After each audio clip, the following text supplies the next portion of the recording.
the broadcast.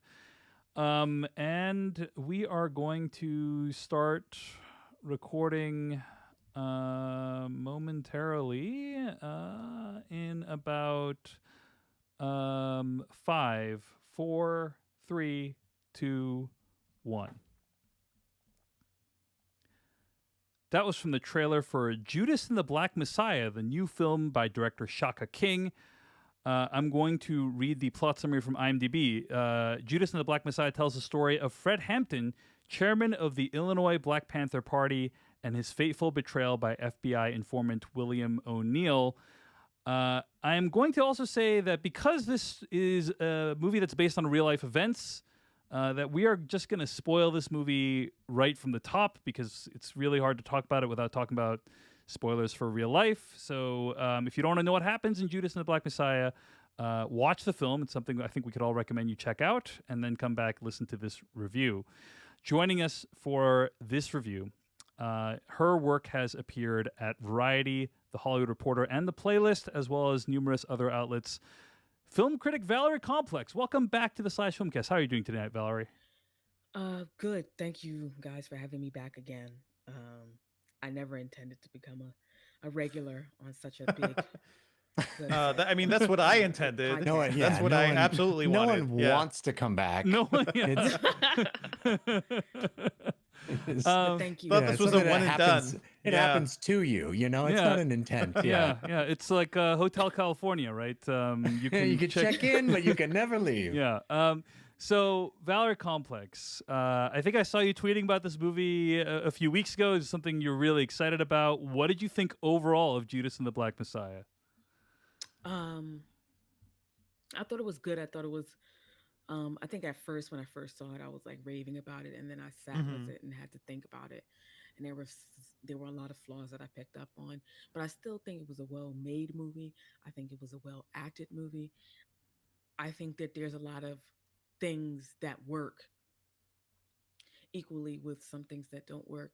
But overall, I liked it. I liked the experience. It made me angry, of course. But I knew exactly what I was getting into. So I guess that's how I feel about it. I don't have a lot in the way of like overall. I know like specific things about it that made me feel one way or another. But overall, it's good. I think in my review, I gave it a B. Yeah, and you mentioned like there's some things you really liked about it, some things you didn't like about it. Can you give like an example of each, just so we have some sense? I did like Daniel Kaluuya's performance. I loved it. I thought him and Dominique Fishback were great. One thing I don't like is I don't think Lakeith Stanfield had a lot to work with. I don't think he was allowed to explore many emotions outside of like sniveling and angry or whatever. Lots of twitching for him. Yeah. Right. I don't think he was given a range of things to do with the character. Well, let's go to Devin Harder. Overall thoughts on Judas and the Black Messiah? I love this movie. I just actually rewatched it with my wife since it hit HBO, but I saw this for the first time during Sundance too. And it just it floored me both with the power of its filmmaking and the sheer power of its messaging too. Like, this is a movie that is about the Black Panthers ultimately, and it's about very progressive and radical ideology, and it's like it really sticks to it in a way that I really respect and I think is really surprising for a movie that's, being distributed by Warner Brothers. It paints a damning picture of the FBI and of J. Edgar Hoover, played by Martin Sheen in this movie, like his most like anti-West Wing role. I President think Bartlett, what happened? What have you done? But I think it does it's almost like a weird science fiction movie. The way it presents the FBI is just like this organization that is ruthlessly after the Black Panthers and Fred Hampton in particular, because turns out J. Edgar Hoover did not like the idea of Black revolutionaries and dedicated his entire life to stopping that and the FBI. And we actually just talked about MLK FBI a couple weeks ago, and this feels like a direct continuation of a lot of those conversations. I found this movie overall, fascinating, incredibly well acted. It's a true life story, but it's also told with the skill and the depth of a crime thriller. So it feels like you're watching The Departed or something, or Infernal Affairs at certain points. And I do feel kind of bad about that too, because it is a real life thing and I don't want to just like Hollywood it up. But as a story and the way it's told in this movie, like this is one of those movies where I feel like every single scene tells you something important, right? Nothing is there's no fat on this movie. It's all like adding texture or character depth or something. Even the way people look at each other.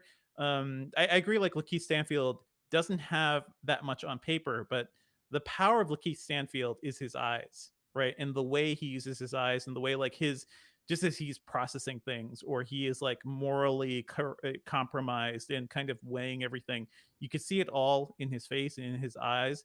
I was imagining what it would be like if he and Rami Malek were ever in a movie together. It would just be two guys just like shifty eyed at each other, and it would be amazing, and I would love it.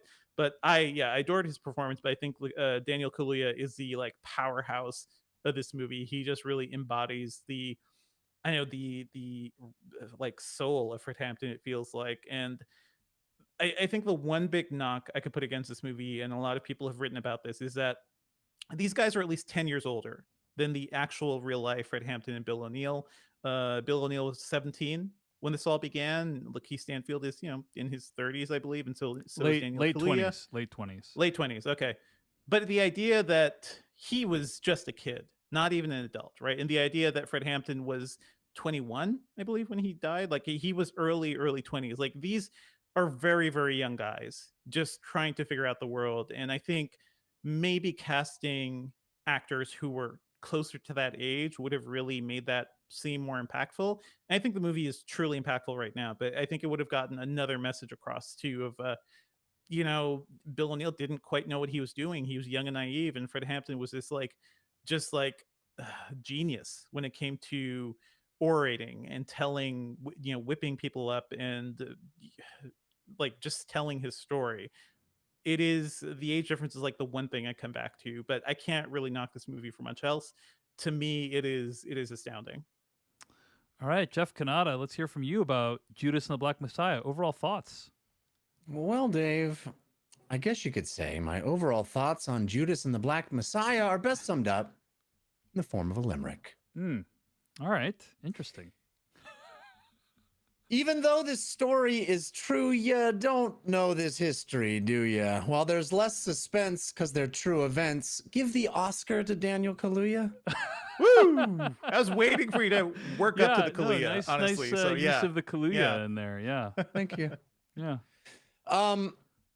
Yeah, I think I agree basically with everything that's been said. I think it's a tremendous performance from Daniel Kaluuya that anchors this movie, and it's Oscar worthy. And the idea of like, where do you even find a 21-year-old that could do that? Right. And that points to what was amazing about Fred Hampton, right? Because how does a 21, in the course of this movie, things happen to Fred, and at certain points people are like, well, if he's out of commission, there is no Black Panther Party, right? This whole thing's over. Yeah, he is that important to that many people, and he's 21.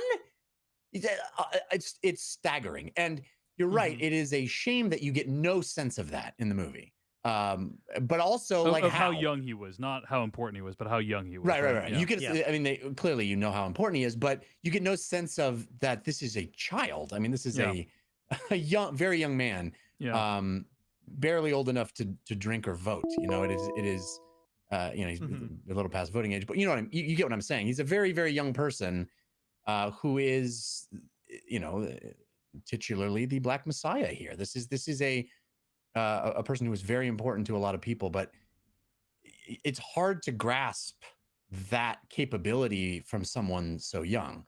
But like I said, how do you even where do you cast that? Who when you name me a 21-year-old actor that could pull off what Daniel Kaluuya does in this movie? I don't know. Maybe actually like a 21-year-old Daniel Kaluuya, like back in the day. I remember seeing him like for the first time in like Black Mirror, right? And earlier stuff in British TV. And like the dude was always astounding. This movie almost makes a case for like, just subtle de-aging tech, right? Like keep these actors, but just like do a little bit to like just enhance the youthfulness maybe, and that may serve a role for films like this in the future. I don't know. Yeah. I It's don't an know. I just interestingly structured movie. Oh, I'm sorry. Go ahead. Mhm. No, I was gonna say I don't agree. I don't Okay. think.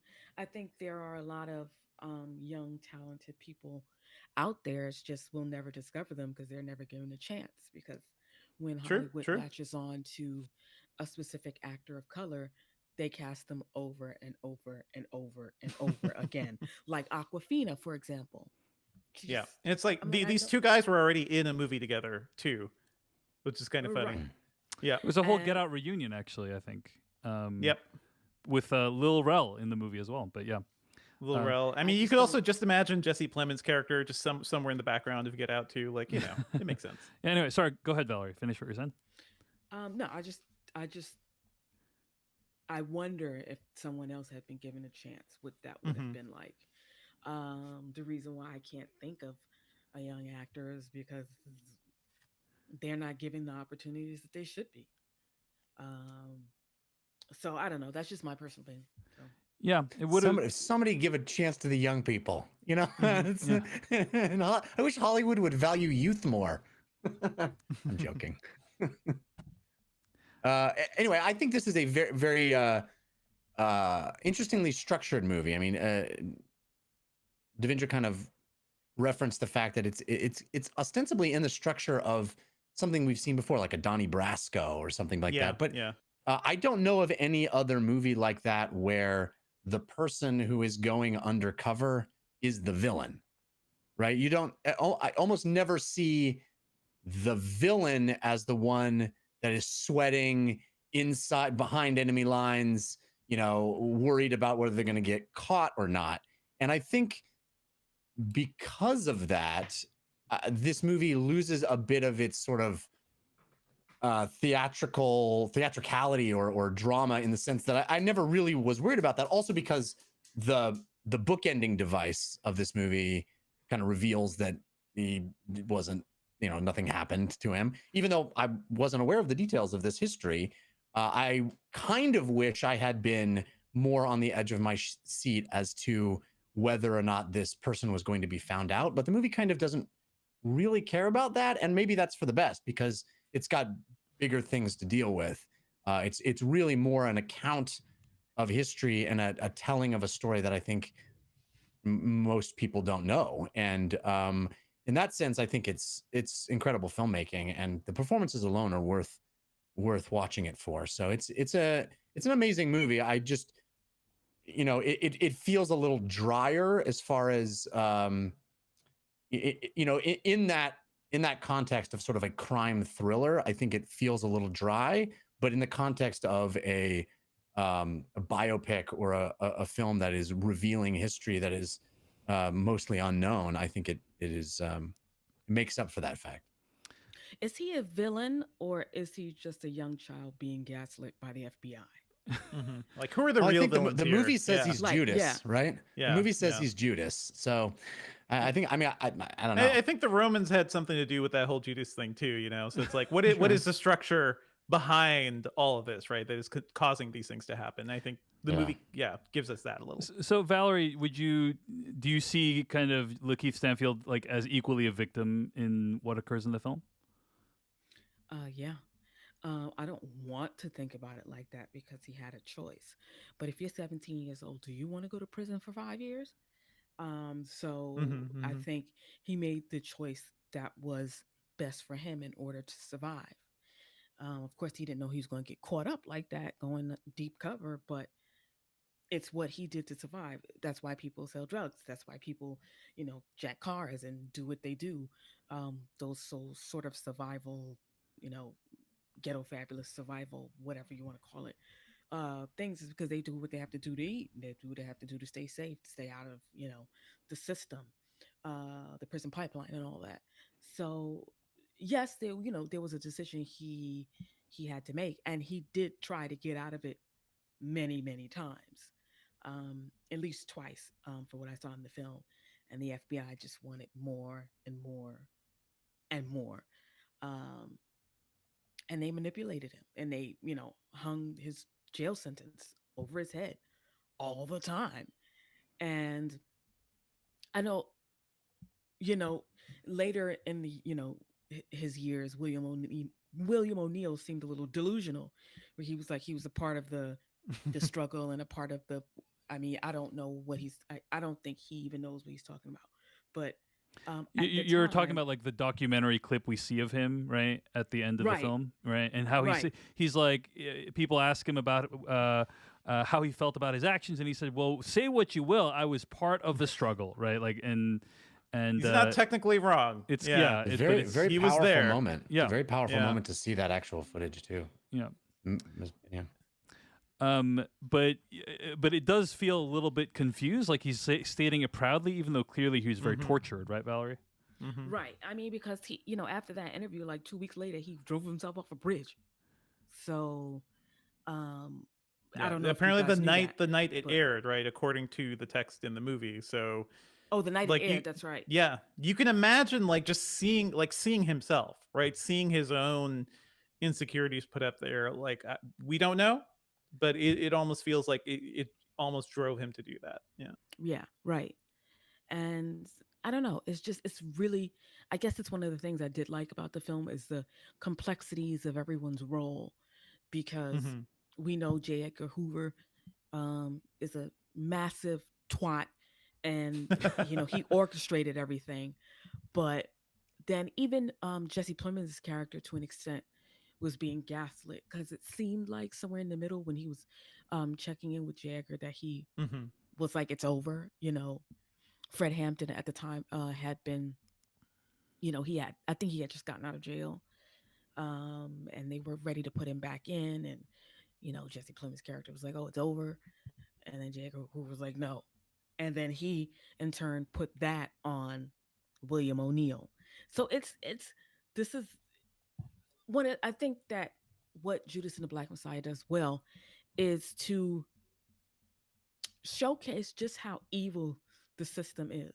But I think like we kind of know that about the FBI, MLK in Hmm. the FBI, Malcolm X in the FBI, Black Panthers in the FBI, everybody FBI. Like it's they are I think they're an evil entity. It's like Skynet almost, just evil. I don't know. Oh yeah. Yeah. Well, I think that's one of the things that I really that hit me about this movie is when these guys are talking about J. Edgar Hoover and Jesse Plemons' character and his boss are talking about using the full state apparatus, like the law enforcement apparatus that they have at their disposal, to suppress this dude. You really get a sense of how stacked the deck is against this guy, right? It's just like Hmm. I'm just like, there's just no way this guy is going to be able to surmount the challenge that is before him. And I really felt that, like, you feel the impact of that when you see, the shootouts that happen, and obviously the raid that happens at the end of the film. It shows you how asymmetrical the battlefield is in this whole situation. So I agree with you that like the depiction of the FBI is pretty rough, and rightfully so. I agree with everything you guys have said. I think the movie is great. I agree with the challenge that like Daniel Kaluuya is awesome in this movie, but he is 10 years older than Fred Hampton was at the time of the events of the film, and I do think like it would have been like this extra impact to see all this stuff happening to basically a kid. That said, Daniel Kaluuya, he's incredible. He like becomes this character. He changes the way he speaks and the way he looks to make this transformation complete. So I think it's great. The fact that it is structured as a crime thriller, I think, is very interesting.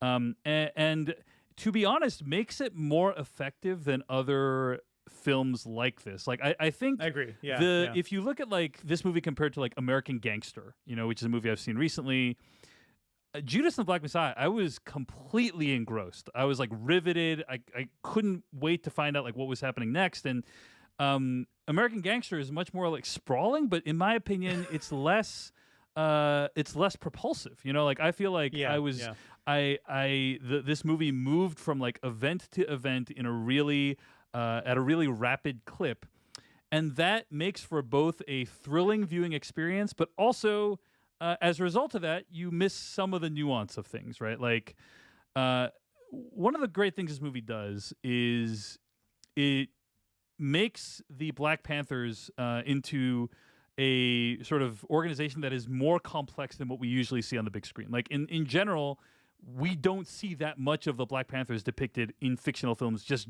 generally, period, the end. And when we do, it's typically a caricature. It's typically something very simplistic. And this movie hints at some of the other things they did, like feed children and unite people of disparate races in community organizing.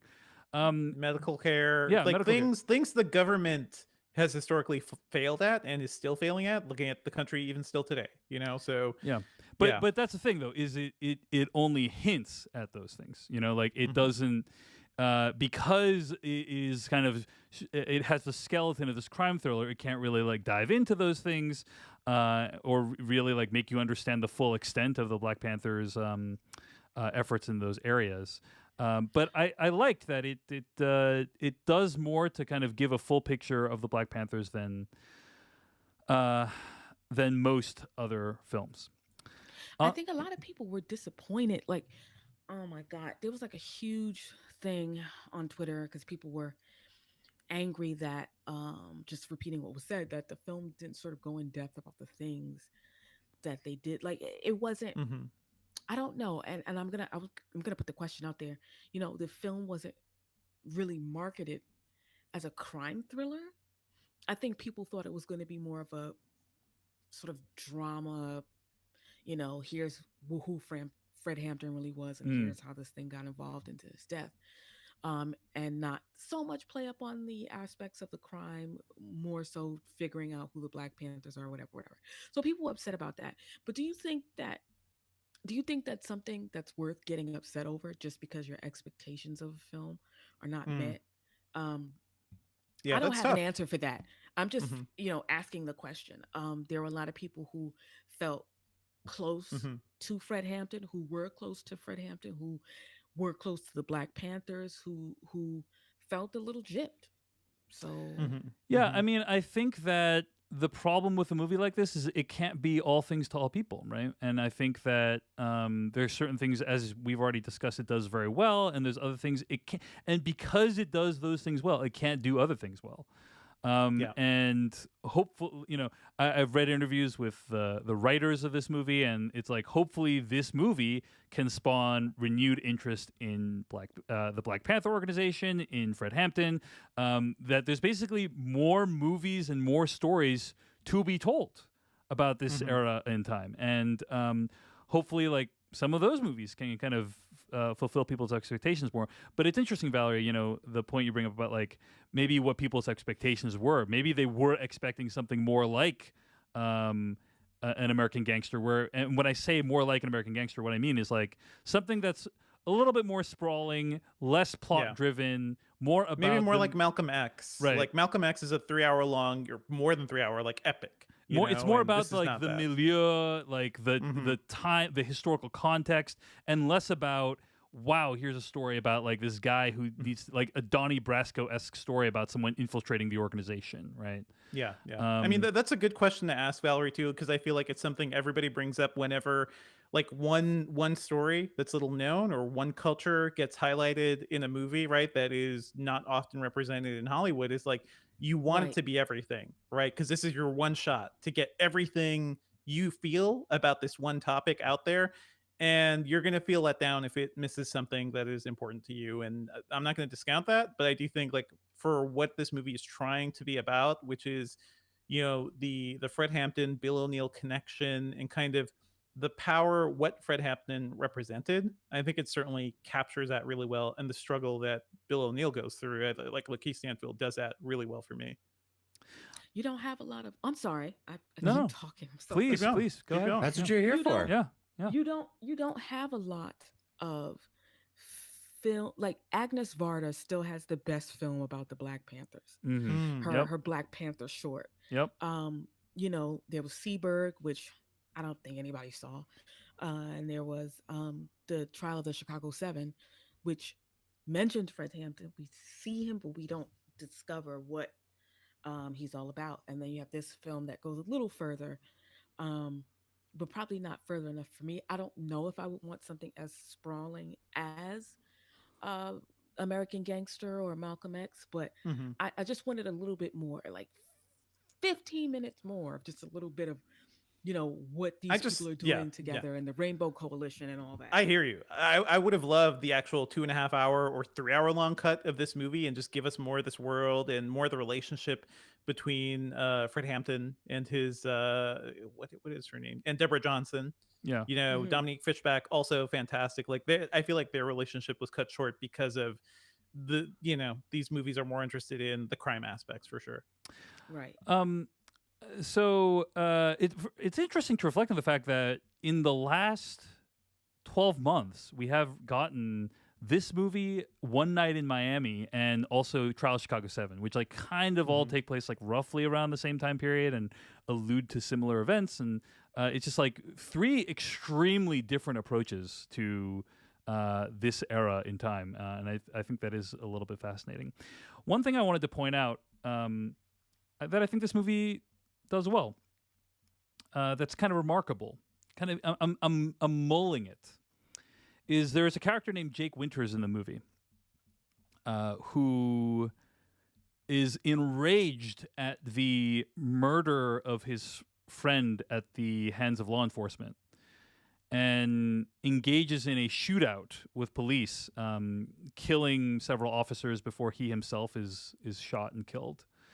And I think it's Fred Hampton that meets with this character's mother afterwards. Am I getting this detail right? Yes. Right. And Mhm. Yep. his mother says, the thrust of what she says is basically, um, they will uh, say that my son is a murderer. You know, they will paint him as a murderer, but he was more than that. And it's true. The movie does not shy away from showing you that this person killed cops. But I think what this movie does in general is show you like the whatever stories you've heard about the Black Panthers, whatever stories you've heard about Fred Hampton, if they are negative, if they are simplistic or caricatured, they are more than that. You know, that the Black Panther Party was complicated, and Fred Hampton was a complicated person and had a life beyond the speeches that he made. And I really appreciated that that was a point this movie tried to make, and that the movie itself, like by existing, makes that point. Hmm. I appreciated it as something that kind of made these characters a little bit more complex. Um, so let's see.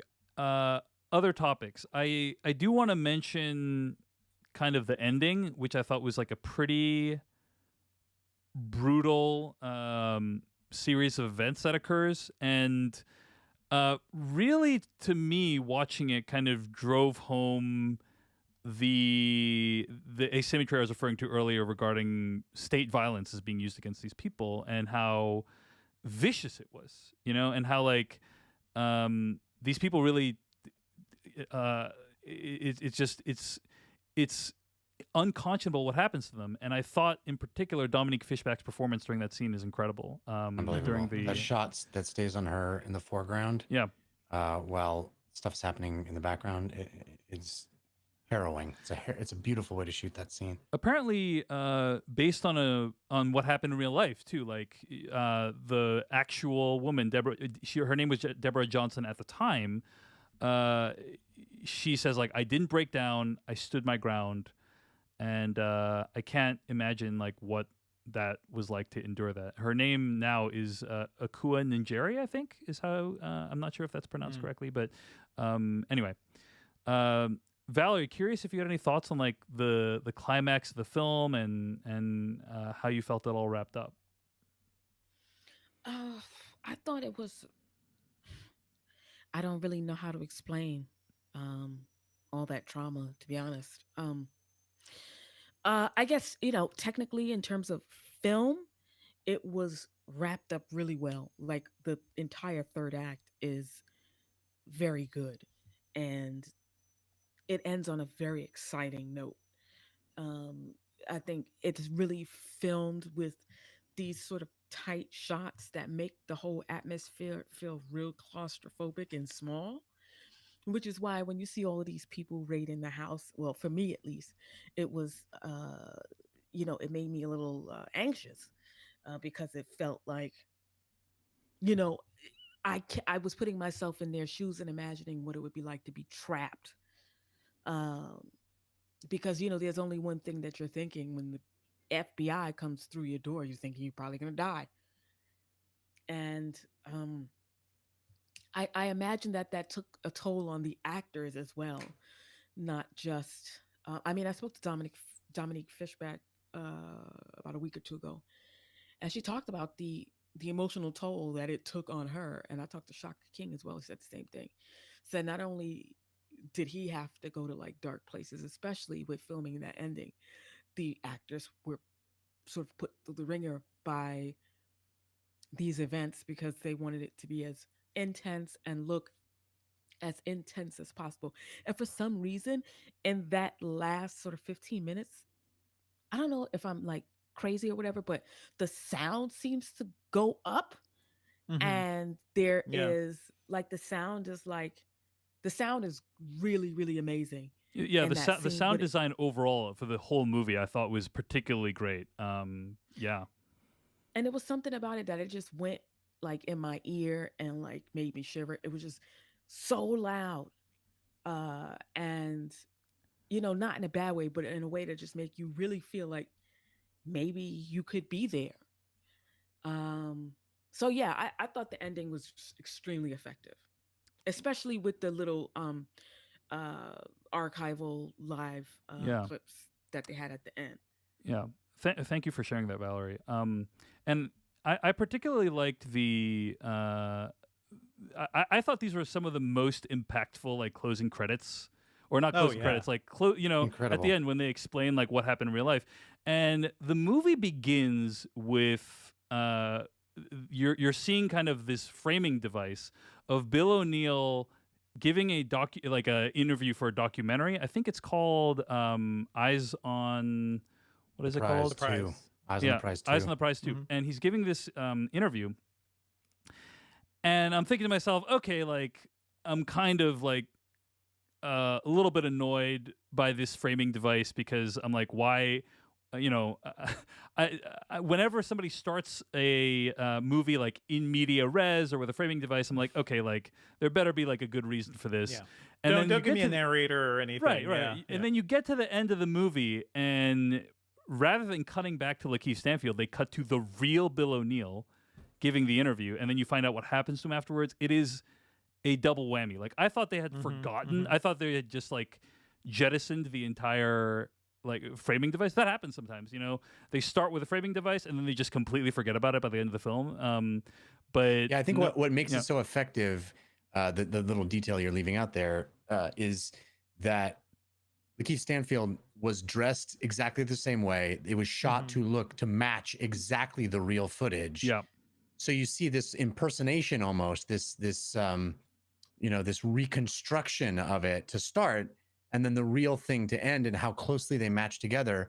It really jolts you into the reality of everything you've just watched. yeah. I thought it was really masterfully conceived, because I've never seen anyone do it that way before. Usually you'll go back to the actor again, and then in the credits it'll be like, oh, here was that footage that we copied. But to like have the setup be the actor and the payoff be the real thing, I thought was really inspired. And you're right, it's a moment of being jarred or shocked into a realization that I think the movie does very well. Yeah, I agree. And all that closing text, I thought just, and the thing is, Jeff, usually when a movie like this ends, it's like, and here's the real life people it was based off of. Like that's usually Right. you see like a Polaroid of the real person, like Yeah. juxtaposed, and it has become so cliche. And the way this movie did it, I just felt was so. I didn't see it coming. I didn't. Yeah. I didn't understand that that's what the movie was doing. And when it hits, it is like an emotional gut punch. It's really powerful. And that's the moment too where I, for the first time, and again, this is my ignorance, but I for the first time see, at the time of his death, Fred Hampton was 21 years old. I went, what? Hmm. Yeah, What? that was a shocking moment for me as well. Yeah, for Yeah, sure. Yeah. because you get you. I mean, unfortunately, the movie doesn't really give you a sense of that, but it's quite a staggering realization at the end. You're like, Yeah. that guy was 21. Somebody should have just said that. Like, you're 20 years old, Fred. How are you doing this? Yeah, Something. yeah. Something. I Uh, hosted a watch along on my Patreon page for this movie, and one of the people who attended said, made the comparison to like Kyle Rittenhouse, and how how yeah. this country treats uh, young white men versus young black men. I think as far as I know, like people don't even know where that dude is. Yep, we And don't know where he is.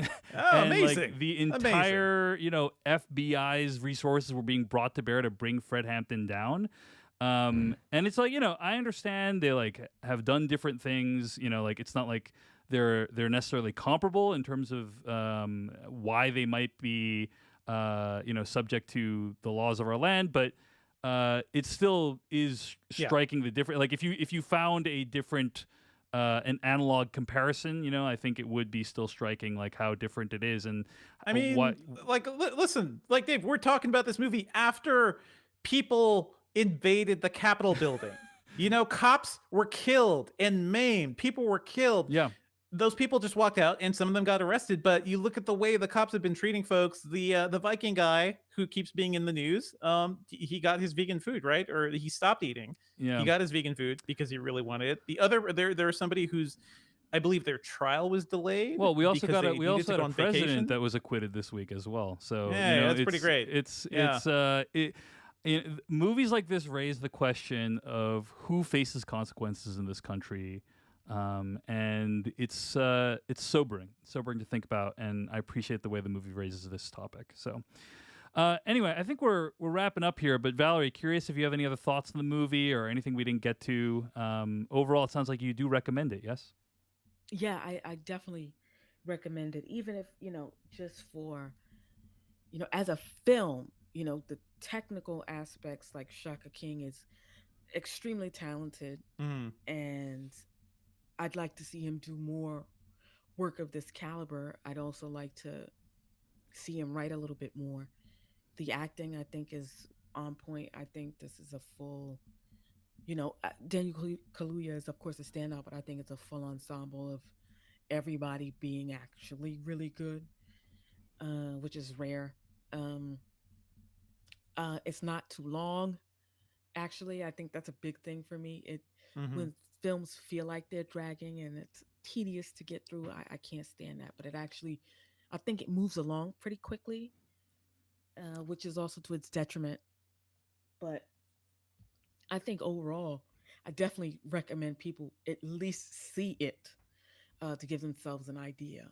Yeah. I don't think people need to know or see that the FBI is fucking trash. Excuse me.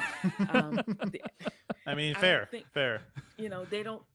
I don't think they need a film to show them that. But I think it's But good it does to. do that. It does a good job of doing Mhm. that, though, right? It I will does, say, Val, and like, I do think some people may need that. Like, here's the like, if you've been reading the news and you're up in your history, like, you may have a sense of how evil the early FBI was, but a lot of people don't, and a lot of people grew up watching the X Files and all the cool '90s FBI stuff, like Silence of the Lambs. So it's like they have a good PR. They've had good PR for many many years, and the early stuff is kind of forgotten unless it affected you.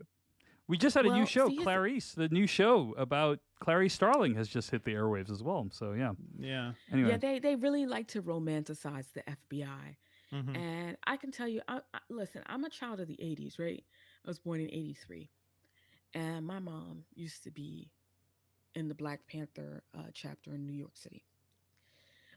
She sort of joined at the very tail end of the movement. Well, the way she explained it to me is by the time she became a member, the FBI had already pumped crack cocaine into the ghetto, Mm. and you know the Black Panthers had been sort of demoralized and disbanded, all but disbanded by that time. And with the coupling of the pressure of the FBI, continued policing and drugs, it just sort of fizzled out. They didn't have a chance. It seems like with all the things stacked against it. So I really do give the film credit for showing the real, raw, like this is absolutely the FBI, and this is what they really are like. Hmm. So yeah. All right. Well, I think that's going to take us to the end of our review of Judas and the Black Messiah, which, by the way, I also want to mention, Jeff Kanata, you and I have spoken about movie names in the past. I thought this is a pretty amazing movie What name. a title. Incredible. What a Yeah. title. Incredible. It's just it's so evocative and it demands attention. You're like, what is he talking about? Who are these? Who is Judas? Who's the Black Messiah?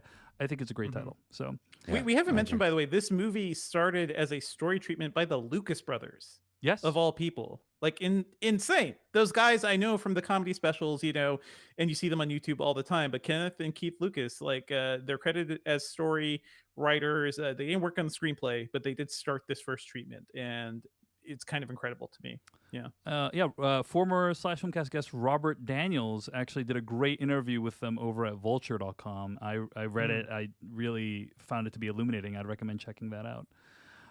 Okay, well, that's going to bring us to the end of this week's episode of the Slash Filmcast. Stay tuned to hear what we'll be discussing next week.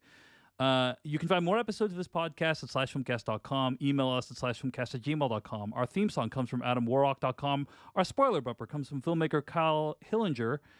Check out his YouTube channel. And our weekly plugs music, as well as our email music bumper, come from Noah Ross and Thomas Medina. Until next time, Valerie Complex, where can people find more of your work on the internet? Well, you can, I post my stuff up on Twitter, and you can find me at Valerie Complex, all one word. I often also post on Instagram, which is the same. It's at Valerie_complex. And I post mostly, all my links and stuff are available on my website at valeriecomplex.com. It's all the same name. It's no differentiation there. And, but you can find my work at the Playlist, Variety, The Nerdist, IGN, wherever you want to look, I probably wrote for them. Awesome. Well, Valerie, thank you so much for joining us today on the Slash Filmcast. We really appreciate it. Thank you guys for having me again. I can't wait to be back. Same. All right. Next week on the podcast, current plan is to review Nomadland, which I believe will be out on Hulu on February 19th. So, we're going to watch it on Hulu, talk about it here on the Slash Filmcast. Should be an interesting conversation. Until next time, thanks for listening. We'll see you later. All right, I've stopped recording, and it looks like you are all set, Valerie. You're all uploaded and ready to go. So thanks a lot. Really appreciate you stopping by. Thank you so much. Jeff's voice sounds familiar. Where do I know it from? Your last Everywhere. appearance on the Slash Everywhere. Filmcast, perhaps. Yeah. Oh, Scott. Yes, that's right. I thought I heard it in a trailer or some shit like that. You could have heard It's Jeff's voice in possible. the trailer. That is I did Jeff's a lot future, of for sure. I did a lot. I don't know how much how much you were paying attention to the Georgia runoff election, but I did a lot of ads, voiceover for ads in the Georgia runoff election. Are you So- serious, Jeff? Yeah, tons of them. Oh, wow. Yeah. Like Kelly Loeffler's campaign, or no? I'm just joking. Yeah, man. Yeah, it was a bummer we couldn't pull it out, but I tried. All right. Anyway, That's brutal. Valerie, thanks a lot. I hope you had fun. Thank you, guys. Take care. Thank you. Have a good one. All right. All right. Bye. All right, guys, restarting the recording. Here we go. Mm-hmm.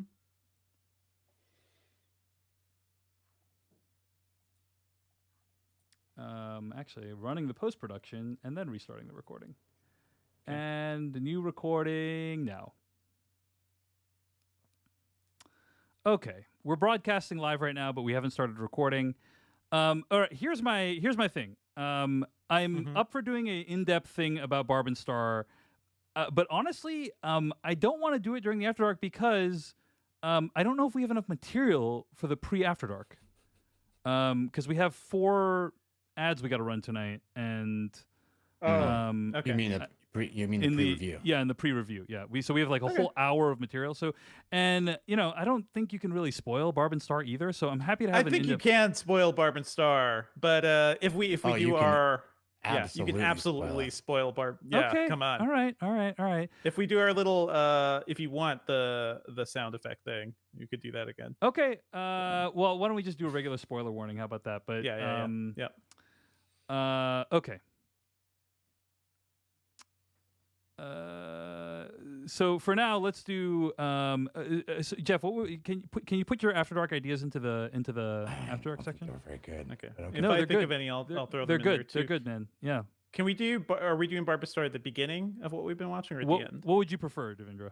Maybe at the let's go through the quick stuff, and then Okay. devote a chunk of time to that at the end. Okay. I'd say. I mean, it can be the okay. I don't really have anything other than that. You watched started Search watching Party. Yeah. Yeah, I talked about that last week. I'm more Search Party. I haven't finished the series, but I started watching The Expanse, and I kind of want to wait till next week because I'm not as far enough in it where people are like, you have to watch at least this far. You know what I mean? I hear you. So- I hear you. How about this? Mhm. Devindra, let's do The Boys season 1 first. Sure. And then we'll end with Barb and Star. I think that works. Yeah. We'll end with we'll do yeah. You guys see what I'm doing in the show notes? Yeah. Yeah. So let's do it. You can talk about it first if you want, Devindra. I don't care about that. But just... No, just trying to round out the let's, section. Let's do it this way. I think this will work. Yeah. All right. Here we go. Also, who knows? Like the first section might be enough. I don't think it's going to be long enough to drive us through to the review. So that's why I want to do it this way. I mean, do we have any more questions that we could put in the After Dark too? I mean, I can fill in my stuff for sure. Dude, don't worry. The After Dark's gonna be fine. I think it's gonna be fine. Okay. Don't worry about that. We'll find something. Don't worry. We talked about stretchy pants last time. Yes, it's gonna be fine. I'm not. I am not worried about that at all. I'm worried about like having enough material. I know. You wanted me to come with a topic, and I took that seriously, but I didn't have anything that was up to my standards. Dude, the stuff you mentioned is totally fine. Just put that in. It's all good. Your kids' toys and that. What was the other thing? You had another thing that was good. What was the other thing? I'm blinking on it. Gambling app and Yes. Okay, great. I kind of want and Valentine's Day. I don't know if you yes, want to yes. No, those are perfect. Let's do those. Yeah. Those Perfect. If we need another one, I'm wondering, and I know you were already including this, Jeff, but when would you guys want to buy an electric car? Yes. Oh my gosh. I want to talk to you about your Tesla idea. idea. Been thinking about this. Okay. All Cool. Right, let's cool. do that. All right. Maybe. It feels. I'm gonna say it feels pretty gauche to talk about buying a Tesla during this time. I know. So that's why. I'm saying in the future. Yeah, the number of emails I've gotten. Distant future. Yeah. And not even the Tesla. Like there are so many other things. Yeah. The number of emails I've gotten mentioned because I mentioned that I have a Tesla and a Peloton. People are like, "Well, la ti da, Mr. Kanata, a Tesla and a Peloton." Yeah. Okay. You know. Okay. Here we go. In 3, 2, 1. And we're doing the intro stuff too, right? The yeah. I don't know how to do that. For Judas and the Black Messiah, completely offensive. Yeah, let's not be offensive on this one. It's fine. It's fine. Yeah. Okay, hold on. Give me a second. I guess Okay. I don't know what's not gonna be offensive. Yeah, that's my. I had something I thought I was gonna say, and then I was like, does that make light of a thing? That be careful. Yeah. Okay, I got one. All right, I got one that is definitely not offensive. Jeff, do you have one that's definitely not offensive? No. Devindra, you got one? You got one? I mean, I'm talking about Barb and Star, so I'm good. Oh, well, I think we should make all of our intros about Judas and the Black Messiah, though. Okay. I could do that. That was never a rule. That was never part of the rules. I mean, I think there was a tacit rule. Yeah, it should be like the main movie we're discussing that day, in my opinion. I'm fine. That's fine. You got one? Sure.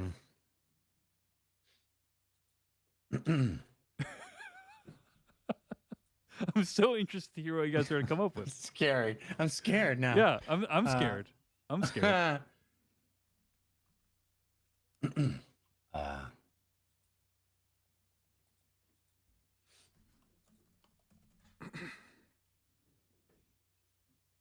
Okay, I got one that's so dumb, and I hate myself for doing it. Okay, hold on. Wait, hold on for a second. Is this? Okay, here we go. Okay. All right. So dumb. Is it offensive, Jeff? No, no. Okay. It's Please, Here we please. go. real Here we dumb. go. Here we go. Okay. 3, 2, 1. Hello, everyone, and welcome to the Slash Filmcast. I am David Chen, and I host this podcast, but it's not quite as spiffy as yours. Joining me today is Devendra Hardawar I'm sorta a revolutionary. and Jeff Kanata. With the cast of tonight's movie, I'm ready to get in. Wow. Get Oh in. my god. Who says that? No. Oh my god.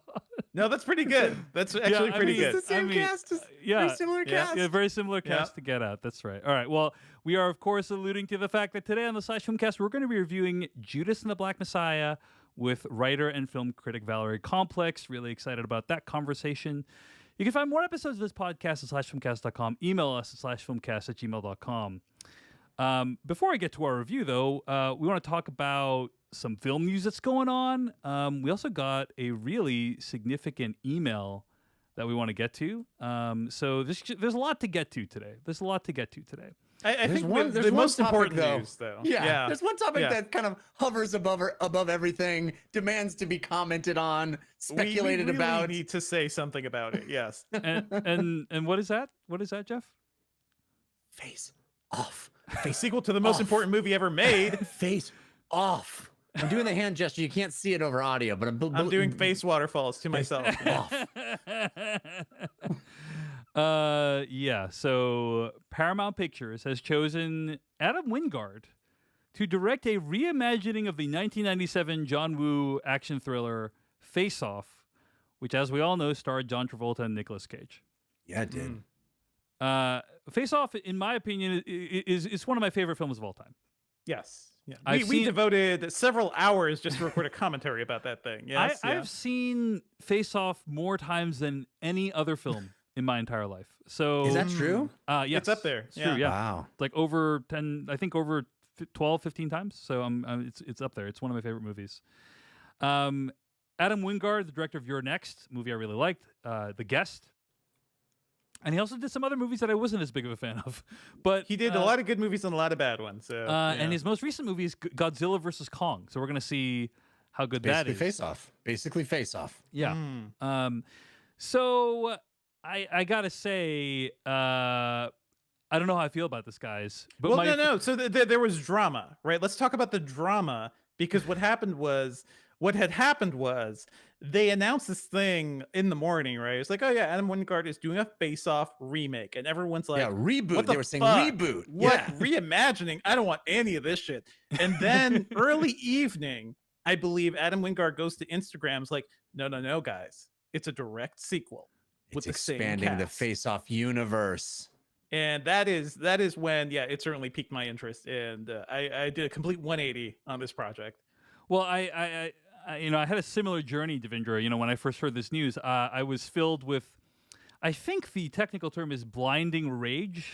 Yeah. No, I mean, Uh-huh. I don't actually get that upset, but it's like Face Off is one of those movies that is so weird, right? Uh-huh. That it's only could have been made at that time with those Yep. actors. Yep. And it just feels like such a production, like such a specific moment in time. It would be, it's a formula of madness. Like, it is just like, how did that movie get made? Like, that's a question I ask all the time. right. There's other movies that fall into this category. Like, think about like, I would say Donnie Darko would be another movie. Like, imagine Sure. like remaking Donnie Darko. Like, you would groan if you heard that was going to happen. Like, why would they I mean, remake they Donnie Darko? they did a sequel, and it was not good. But it's just like, it's such a weird singular movie. Any remake would inevitably be doomed for failure. And so yeah. Also, by the way, like Adam Wingard directed Blair Witch, the 2016 remake of the Which was awful. of the Blair Witch Yeah. Project, which I was just like, it was not great. I don't think it was awful. It was bad. It was bad. It was not great. But It was bad. but it's just like It was bad. you've already gone at one of the most memorable franchises of the '90s, Sure. and like missed. And failed. And it's like this dude did the remake of Death Note, which is one of the biggest anime and manga series ever, in the past decade, and screwed it up completely. So he's not done so great with adaptations recently. Yeah, so it just feels like it's tempting fate. Now, I think Adam Wingard is enormously talented. I actually I like more of his films that I dislike, but I'm really nervous about this one, guys. I don't. I mean, I love Face Off so much, and I'm just like, okay, we'll always have Face Off, but now you come at the king, you best not miss. And it's like, I don't know, like his track record is not that great when it comes to these remakes, right? So these remake adaptations. So I'm nervous. Well, I know one thing that has to happen. I wish I had thought of this, but this is from my friend Aram on Twitter, who responded to me and said that the title, you know how the title is face and then a slash and then off? The title should be face 2 slashes off. That's brilliant, right? That's so good. That'd be great. I remember when we did our commentary, Devindra, we did a kind of movie commentary of Face Off to benefit charity along with Griffin Newman from Blank Check podcast. And one of the things that I learned in doing research for that commentary was there was a lot of conflict over whether or not the title of Face Off should have a slash in it. Because there was a lot of debate about we can't have a slash. We literally can't physically put slashes on marquees because they don't have the actual font, the letter slash. We don't thingy. have the technology. We don't have the technology to put slashes on the marquees, and but one of the writers was like, we have to have a slash because if you don't have the slash, people will think this is a hockey movie. And That's so true. They're not wrong. They were right. They were right. Okay, guys, here's a question about Face Off that's very, very important. Okay? Who do you think gives a better performance in that film? Nicolas Cage or John Travolta? It's not hard for me to say Nicolas Cage. I think Cage. I think Cage. Really? I think it's very rare for Travolta to give a good performance. That's Wow. I'm not a big fan of him. Wow. Okay. I mean, you who are much is more still conflicted. working? Yeah. Oh, I'm very. Who's still working well today? That's my question. Who is making debatable. cool, interesting movies, and who's making direct to DVD garbage? I literally don't know who you're referring to in that, Yeah, in you that have to be a formulation. little more specific. I mean, I just saw John Travolta in a Super Bowl ad, Devindra. So Yeah. He's killing it. Yeah. Sans toupee. Yeah, I like that he's embraced the baldness finally. Our long national nightmare is over. Anyway, it's tough. It's tough because on the one hand, Nicolas Cage really brings the gravitas to this movie, right? Like his performance anchors the movie in this kind of heartbreak and angst. On the other hand, you gotta love an over-the-top John Travolta. But on the third hand, John Travolta's only over the top because he's pretending to be Nicolas Cage. Exactly. Right. Like he does a good Nicolas Cage. Yeah. I So it's agree. like- Nicolas Cage's performance incepted John Travolta's It's performance. so true. It's so true. And Yep. therefore, by the transitive property of acting, Yeah, that's just you math. have to award it to Nicolas Cage. And I That's just clearly math. can't have the glass in front of me. It's 2 Cage performances. It's amazing. Jeff, you psyched for this? Or are you as nervous for this I as I do am? think this. I do think this has the potential of being really fun. I also think this has the potential of being a complete waste of everyone's time. Most and definitely. energy. Mostly because of Adam Wingard, and he's done good stuff. The guest has been great, but I think as he's grown in stature, and picked up these high-profile remakes, I'm starting to get worried. Honestly, Let's just see how the Godzilla versus Kong shapes up, okay, Devindra? Before that we, last one sure. Well, he didn't did direct really that. well. He didn't direct that. I one. know. He didn't direct that one. So I have no faith in that franchise. That's what I'm saying. yeah, I mean, it's So, not. Yeah. I haven't really enjoyed those. That Kong those movie films. was good. Yeah, it's Kong all right. movie It's was not good. bad. It was had its fun. moments. It had its moments. Yeah, it was like different. It didn't. It was good. Mm-hmm. All right. Well, we'll see. I am very, very nervous about it, but it's definitely a movie we're going to review. So, okay, gentlemen. Last week, I think it was last week or a couple weeks ago, I played the latest work from Noah Ross, in which he remixed some Jeff's singing in order to create a new email bag bumper. Sounds a little bit like this.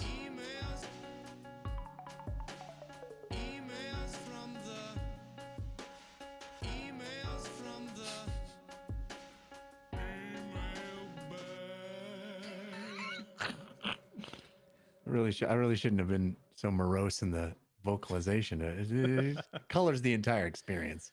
You just kept repeating yourself too. It's really weird. Yeah, I don't know why you would do that. I received this email from Thomas Medina from Australia. Now, you may recall that Thomas Medina took Noah Ross's Weekly Plugs music and remixed that as well. Thomas Medina writes in... Is this chapter 2 of the Ross Medina collab? Thomas Medina writes in /filmcast@gmail.com. Dear /filmcast, Thomas Medina here, creator of the groundbreaking remix of your Weekly Plugs theme. Upon hearing the new musical interlude for your mailbag segment, I have been struck again by what can only be referred to as divine inspiration. The creator of this fresh bumper, Noah Ross, is clearly a musical maestro and a talented composer of jingles. He clearly has many skills and is probably quite handsome. All that my humble self has to contribute, on the other hand, is a rudimentary knowledge of waveform editing and a quiet Saturday morning at my computer. However, conversely, it must be said that what I have made here is nothing short of a masterpiece. To clarify, I am saying that it is a masterpiece to alleviate you of that burden. You can say whatever you like. Much love, your Australian fan, Thomas Medina. P.S. Every time you say my name on the show, I feel quite suddenly as if I may vomit in a good way. It's hard to explain. End quote. So here is Thomas Medina's remix of Noah Ross's email bag music. Here we go. It's time for the main event, the Thunderdome. Thunderdome. Dave, we need a listener mail bumper. Extemporized. I'm coming to you from inside the mailbag. Letters. What the hell are you talking about? Theoretically, there's a bag of emails. This comes in from Noah Ross and Thomas Medina, both of whom did an awesome job. Both of whom did an awesome job. Got so many questions to get to. We will not stop this episode until we've answered all of them. I mean, we'll probably answer like 6 of them, is my guess. We might cut it down. It's pretty good. All right, the bumper is over now. The reason that this is genius is twofold. One, he name checks himself in it, which is pretty great. Yeah. And two, he references the previous remix. He pulled a Mr. Worldwide over here. Yeah, it's let great. me just say, I have no idea what that was, but I'm still going to use it. Oh, yeah. You know? I don't know what could have driven a mind to create that, but genius and inspiration. I mean, something. It's something. So, thank you to Noah Ross and Thomas Medina. Thank you. I'm curious, like, how truly. Noah Ross feels about this. Like, does Noah feel like, man, this guy, like Thomas Medina, is showing up and trying to upstage me, you know? But I hope Noah Ross doesn't feel that way, and I think he doesn't, mostly because of the fact that whenever Noah sends us his bumper music, he usually says, "Do whatever you want with this, or don't do anything. I don't care." So you know. Just don't let Medina get his grubby paws on it. That's what he's... This is the free spirit of artistic expression. You know, this is remix culture. This is where we're at. Love it. All right, so I did play the email bumper. That means we gotta read an email. That's the rule. This one comes in from Sue Brunning. This is an extraordinary email, gentlemen. Sue Brunning writes into /filmcast@gmail.com, quote, I'm writing from snowy London in the United Kingdom, where I have listened to your review of The Dig. There was no way I wasn't going to write in afterwards. As a bit of context, which is what archaeologists do, I'm a huge fan of the podcast and have been listening for the better part of a decade. You've accompanied me to academic conferences, on epic driving holidays across the U.S., and you helped keep me sane during a 7-month-long furlough from my job during the first COVID lockdown in the UK. I really appreciated your check-ins, and I found that your discussions were the only ones I could bear to listen to in my podcast feed at a time when I felt like my grip on reality, my identity, my purpose in life had started to fade into gray. I felt like that because my job really does define me. I am the curator who looks after the Sutton Hoo ship burial at the British Museum. What? The thought that I might lose Amazing. the immense privilege due to something beyond my control was difficult to say the least. And while museums like cinemas remain closed and the future uncertain, I'm back at work from my kitchen table and taking each day as it comes. I never imagined that I'd see my two great loves, Sutton Hoo and movies, united, nor that my favorite podcast would choose to review this quiet, very British film about digging up old things, much less enjoy it so much. I can't explain how surreal it was to hear you guys saying the words Sutton Hoo and doing the very well-trodden "who" joke. Sutton Hoo? Sorry you didn't get there with that. Sorry you didn't get there first with that one, Jeff Canado. It was especially exciting because I played a small hand in the film. The British Museum has a massive archive relating to Sutton Hoo, including hundreds of photographs and the journals of the excavators. Our archivists and I were able to help the production designer, art department, and prop makers in researching the physical appearance of the excavation and artifacts, and Rafe Fiennes in researching his character, Basil Brown. So I'm hoping I can add an extra layer to your enjoyment of the film. The recreation of the excavation, how the ship looks, the artifacts in the ground are extremely authentic. I was lucky enough to visit the set, and seeing the famous ship imprint in the ground was like I'd stepped out of a time machine. I was staggered by the care that the art department went to replicating even the tiniest detail, like one of the artifacts is shown being found upside down in the ground as it was in life, even though the most decorative part is on the top. Surely another filmmaker would have shown it the glitzy way up. These scenes are just like the tableau in the archive photographs, and while most people will not notice these things, I noticed them all, and I was overcome with emotion.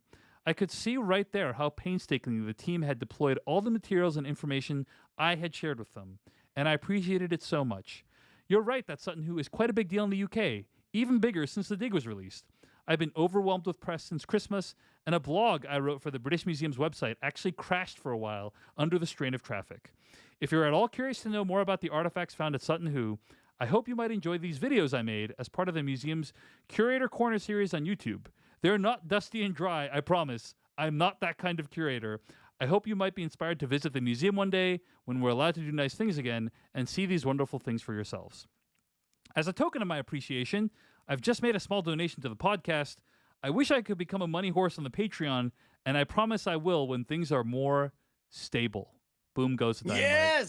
Yes! Thank you guys, and stay safe till better times.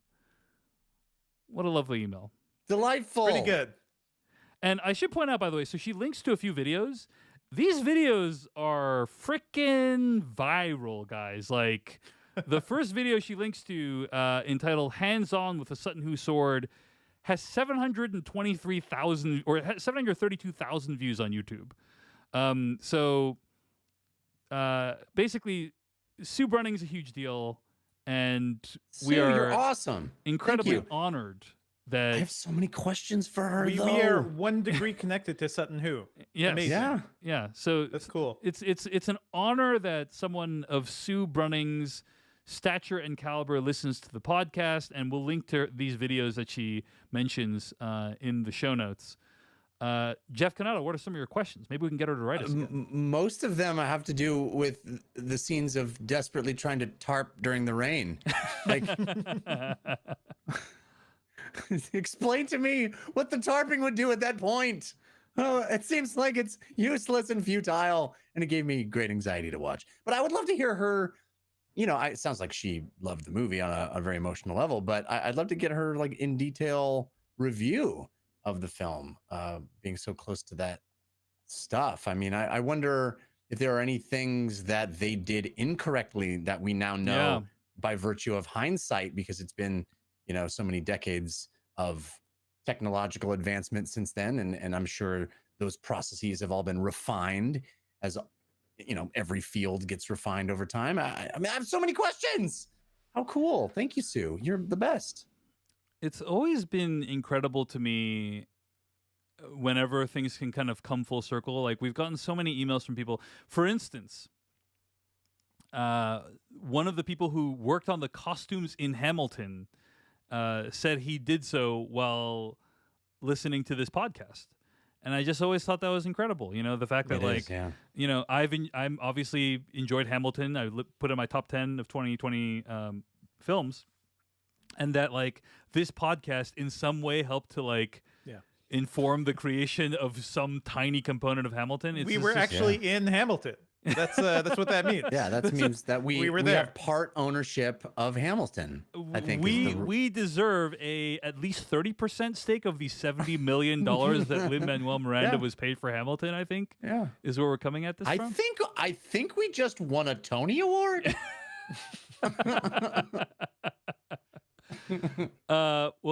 It's amazing when we can kind of be part of people's lives who make the things that we love. So thanks to Sue for writing in. Thanks to all the people who have written over the years who've shared stories like that. It really is a delight. It's humbling. It's gratifying.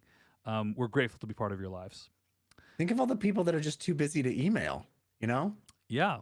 We could have been present at every major thing that is necessary in the world, Yeah. I mean, maybe like Riz Ahmed was just too busy to write in. Yeah. Before he went in, he did Sound of Metal, I'm sure. Yeah.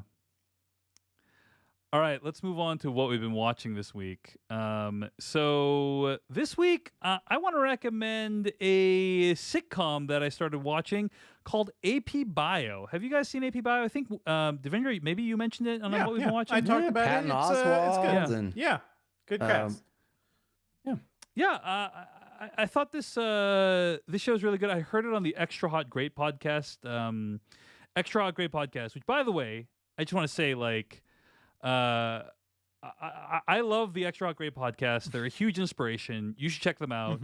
Devendra and I have been guests on the podcast before, and also I have hosted a podcast with one of the co-hosts on the podcast. We kind of borrow inspiration from each other. They have this okay. So on this podcast, Extra Hot Great, which you can find at extrahotgreat.com, awesome TV podcast. They at the beginning of each episode, they do like a review of a TV show that's out that week.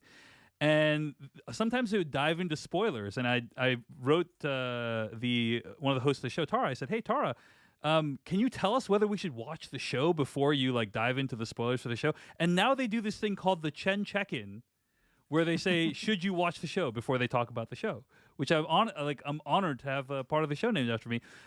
Similarly, we have borrowed elements of their show, like the opening segment where we do a little goofy little sign-on, and also the weekly plugs.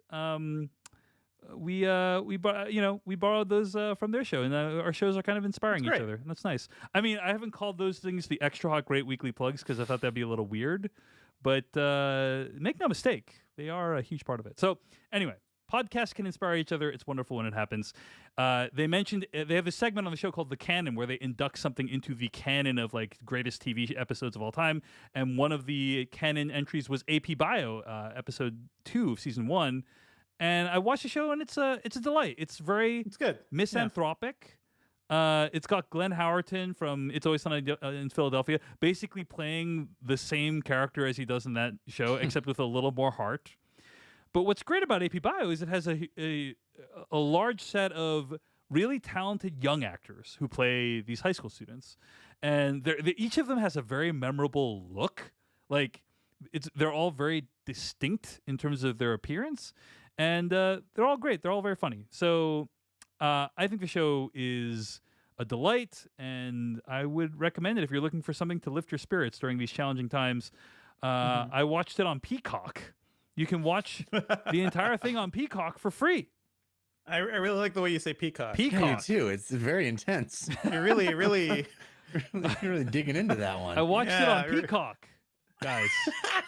Accenting the end right there. Is there anything wrong with me saying Peacock the way I say it? No, that's the way it's meant to be said. Okay. Well, anyway, AP Bio. That's something I've been watching. Devendra Hardawar, you've also been watching something on streaming as well, right? Sure. Just catching up on season 1 of The Boys, just because so many people have been telling me, it's really fun, and they actually really enjoyed season 2. I kind of gave up around episode 3 or 4 initially, just because I think maybe the first episode was a great introduction. And I feel like it started getting kind of meandery, and I could tell it was just doing like a very sarcastic send up of superhero stuff. And I think towards the middle of season 1, and especially towards the end too, it really starts to build out that universe better. and it seems like it gets to be more than just like smug, oh, we're just doing anti DC or anti Marvel tropes, you know. So I think yeah, I'm glad I caught up, and I'm looking forward to season 2 because a lot of people have told me like it is even better. So I think I just needed a break from superhero stuff because The Boys came out, amid the end of the MCU and so many other superhero things. So it was nice to have some space away from it and nice to be able to just look at it as its own thing. And I'm just digging it. Yeah, I really have enjoyed the show. I thought it really came into its own in season 2, especially. Enjoyed season 1 as well, and it's just refreshing to have an incredibly acid, cynical take on the idea of superheroes, right? And sort But of. it's also like incisive too. It's not just cynical for the sake of being snarky. I think like it does start to be more interesting than those early episodes. I mean, yeah. let me ask this real question: is when we watch MCU movies, right? The sense we get is if people were imbued with superpowers, they would be good. They would use it for good. What The Boys asks what if not? What if becoming a superhero made you an asshole because you could do anything you wanted without any sort of consequences? To an There's extent. no way we could know what it would be like to have a person with power have no consequences.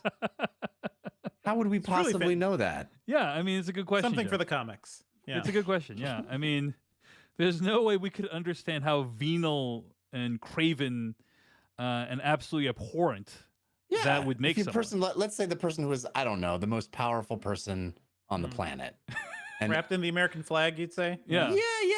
like a symbol. A symbol for a lot of people. Even considered perhaps a savior to a lot to has an iconic color, very iconic color. mythology built up around them. And then but then that person has like no consequences for any bad behavior that they may engage in. That just seems so. It's so far fetched, really, is right. I didn't even have the will to finish, Dave. It's good. We could just walk away from it. It's fine. I just can't. I just lost my will to even do the bit anymore. Yeah. You just yeah. You took a glance at the news and you were like, oh yeah. Turns out it was totally right. I'm glad. But you're enough digging it about too, Dave. Janet Yellen, guys. Okay, sorry. I don't even know. That doesn't even make any sense, guys. No, enough about Pete Buttigieg would have been funnier. It's about Pete Buttigieg. He's got nothing.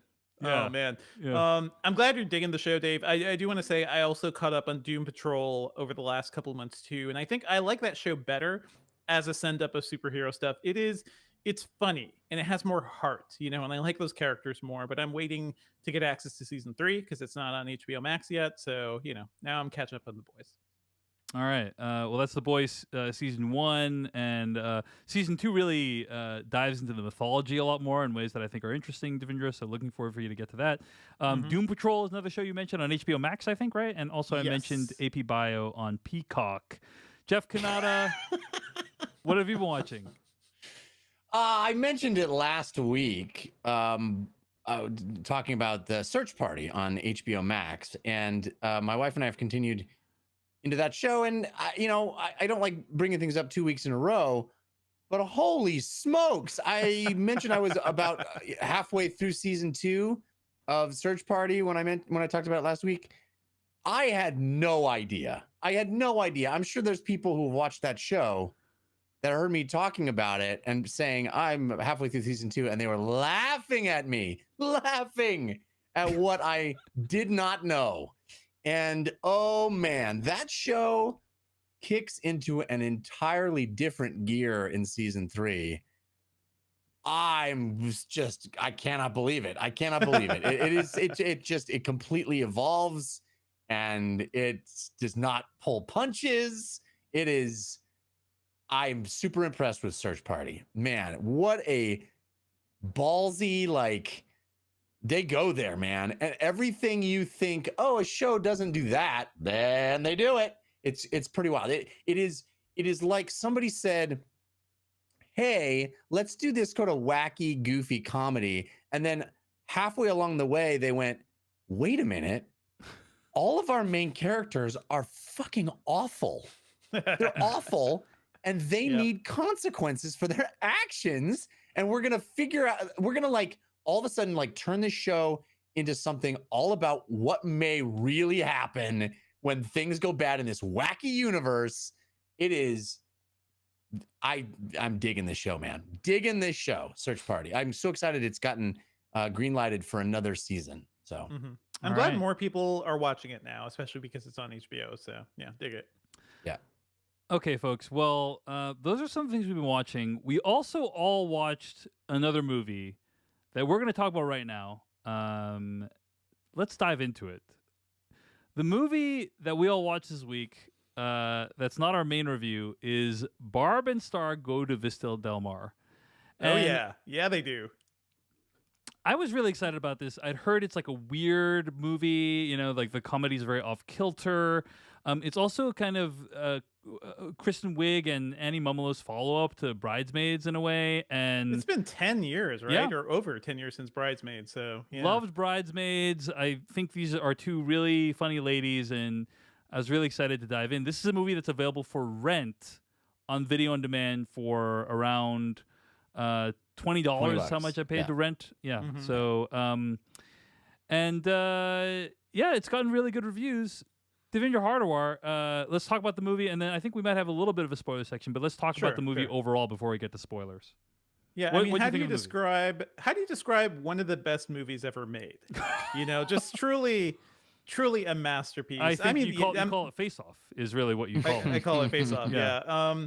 I love this movie. I think this movie is fantastic. I think it's been a crappy couple weeks and months for us here in the U.S., but this movie just came out of nowhere with this energy that is just so odd. But I think I pinpointed why I like it so much. And there's a lot in this movie that is not in any of the trailers, not in any of the marketing. Like, this movie is sort of Wayne's World meets Austin Powers with like the insanity of Lonely Island, and it is a combo that I feel like if they had sold it that way, maybe I don't know how well it's doing, but I feel like that would turn on a lot more people. But yeah, this movie is absolutely bonkers. It is it's about these two Midwestern women who are kind of in a deep funk and go to this Florida vacation town, and hijinks ensue. But there's also an evil supervillain, and there's a plot to like destroy the town, and there's Jamie Dornan, the guy, I think a guy best known for playing psychopaths, you know, like in the British show whose name I am forgetting right now, and Shades of Grey, the 50 Shades of Grey. No, he's in 50 Shades. It's the one with Gillian Anderson, right? The one with Gillian Anderson, and also 50 Shades of Grey. Like, he has a specific The Fall vibe. is what you're thinking of. The Fall, yeah. He has a specific vibe he is doing right now. And in this movie, he's just...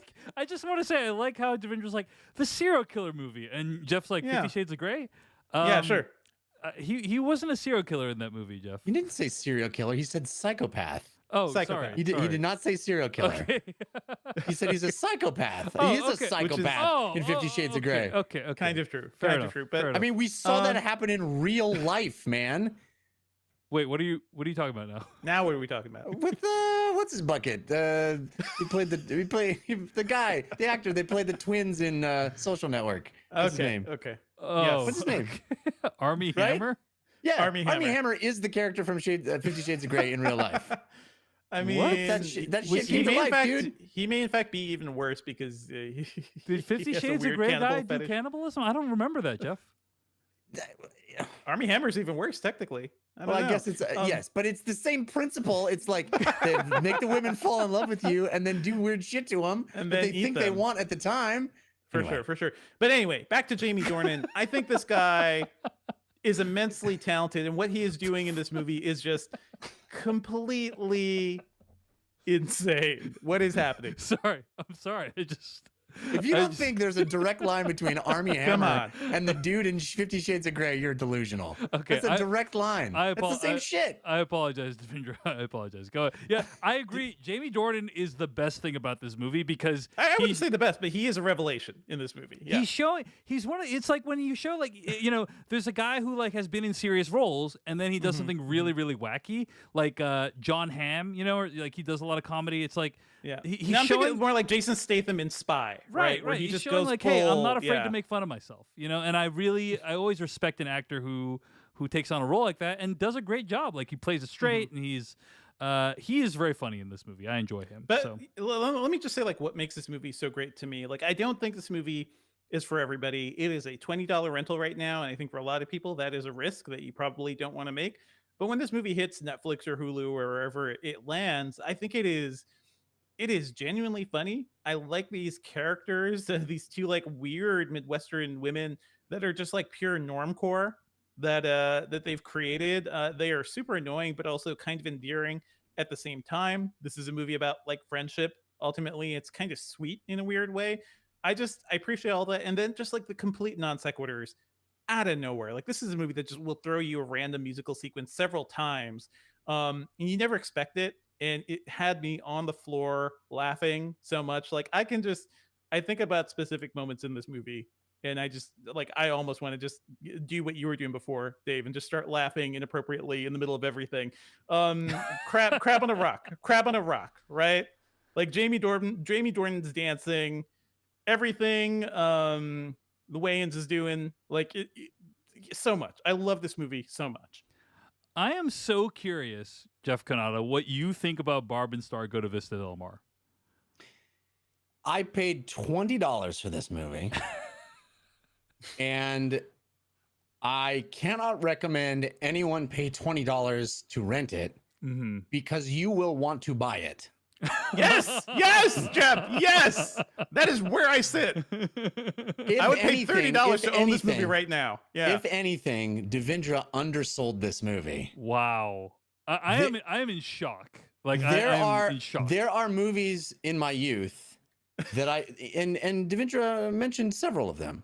There are movies in my youth that I didn't watch so much as attempt to memorize. Yeah, worshipped. Yes. Yes.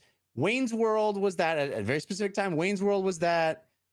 Austin Powers was that. Like everyone at my school just spoke in quotes from those movies, right? That's this. That's this. If I was 15 or whatever, if I was in high school when this movie came out, I would attempt to memorize it. It is a movie that it would be on repeat. I think this movie is genius. It is so funny. And you said it's like Wayne's World meets Austin Powers. I'd go further. It's like, what if Wayne's World and Austin Powers were happening at the same time? It's in a Zucker movie. Yes. Yes. Those two movies smashed into one movie, fighting for dominance in one movie. Like, what is this, Wayne's World or is this Austin Powers? It's both, and it's happening at the same time in intermittent scenes. It is so funny. It is so different than anything else. It's like there are those comedies that come out and you're like, oh my God, this is great. This is so funny. And then there are comedies that come out. Like, I will never forget the moment I saw Ace Ventura in the theater. I'm a little older than you guys, but no, I saw Ace Ventura in the theater as well. Yep. Same. When I saw Ace Ventura in the theater, I went, oh my God, comedy has changed, right? This is doing something no one else has done. Comedy is now the face of a man who talks out of his ass. Right. Now, welcome to the you future. Can argue, you can argue, I'm not saying it got better, it got worse, whatever, but it was like, it was something completely original, completely different. It was like shattering any kind of normality of what you would expect in a comedy. It was just like, all of a sudden, this is in your face. And I think Wayne's World kind of did that too, in a way. And Austin Powers kind of did that in a way. Like Mike Myers for a while was the meme. Like everything in those movies was what I said. And we just quoted those movies back constantly. And, and sort of like the Billy Madisons of the world were kind of like that too. It's like these things that just took over the mental space of a developing young mind. And I think this movie is as potent comedically as those movies. It is full of fresh ideas, like wacky takes on things. So much of it is building up to swerves. Like the entire first 15 minutes of this movie is just swerve after swerve after swerve after swerve. It's so wonderful. You get whiplash from it. Like everything is a setup for some unexpected swerve at the end of every scene. And it gets crazier from there. Like it has a plot. It doesn't care about its plot, then it does care about it's doing so many things, and it's consistently hilarious. I am so glad I watched this. Like I said, I want to own it. I want to watch it multiple times. I was hurting myself laughing so hard. I totally agree with you, Devindra. I think this is that movie. I feel like the only downside of this movie is that I cannot buy it right now. Like that is my main complaint about it. I want to watch it. Yeah, it bums me out that I paid $20 for it and my thing expired. Like my viewing window expired. Because it's a movie that I want to consume. I want to like make it part of me. We have like a psychopath would. We have a few more thoughts on Barb and Star Go to Vista Del Mar. Let's take a quick break. We'll be right back and share some thoughts, including some spoilers on the film. We'll do a spoiler warning. But yeah, we'll take a quick break and come back with more thoughts.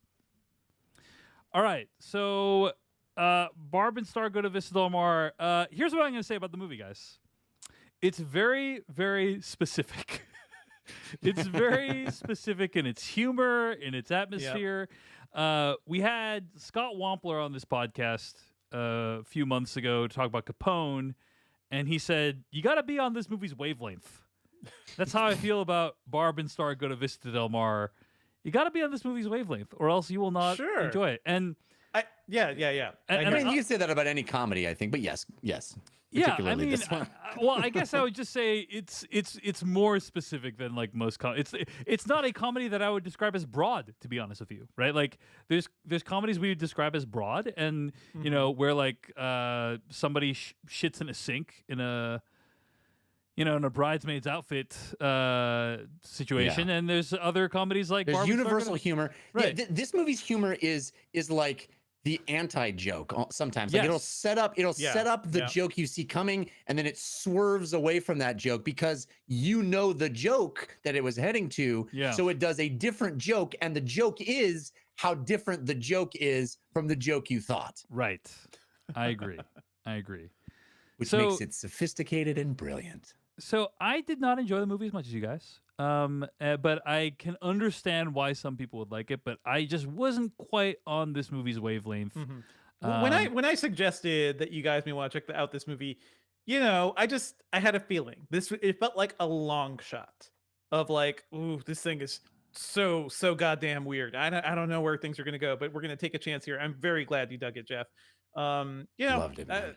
I feel it, Dave. It's not for everybody. Here's the thing, though, Devindra. Really for me. I like weird ass shit. Like I told you in the chat, I mentioned this movie called Greener Grass.